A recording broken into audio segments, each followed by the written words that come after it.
مستحيل. اليوم الثالث من قطر ويب ساميت، رانا هنايا عند بين سبور نسقسوهم اسئله تقنيه نشوفوا واش يقولون. انا مع الاستاذ حفيظ دراجي هنايا. حبيت نسقسيه سؤال: هل قادر الذكاء الاصطناعي يعوض التعليق الرياضي؟ مستحيل. تعليق فيه احساس. الذكاء الاصطناعي ما عنده احساس، عنده كلمات، عنده صوت، لكن الاحساس والشغف مش موجود الا في الانسان. صعب جدا.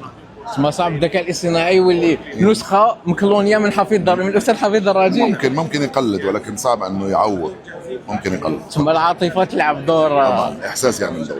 الاخ صفوان مذيع قنوات بين الاخباريه، نسقسيك: هل تعتقد ان الذكاء الاصطناعي راح ياثر على التحليل والتقديم؟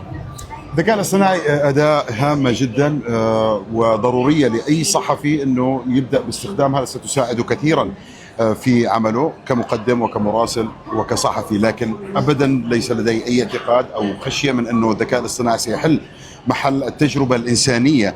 أيضا مسألة استنباط الأسئلة من إجابات قادمة على الهواء مباشرة، على سبيل المثال استحضار ذاكرة قديمة للصحفي نفسه أو المذيع حدثت معه قبل سنوات، والأكثر من ذلك هذه التواصل الودود بين الصحفي أو المذيع والمراسل مع الضيف المتواجد. بالتالي ليس لدي أبدا أي خشية من أنه الذكاء الاصطناعي قد يكون سلبي، بالعكس ممكن أن يكون إيجابي. هل استعملت من قبل أدوات الذكاء؟ نعم، بدأت باستخدامها حقيقة.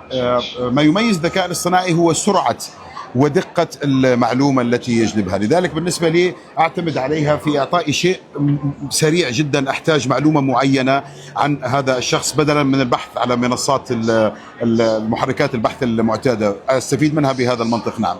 شكرا جزيلا. حبيبي. بارك الله فيك.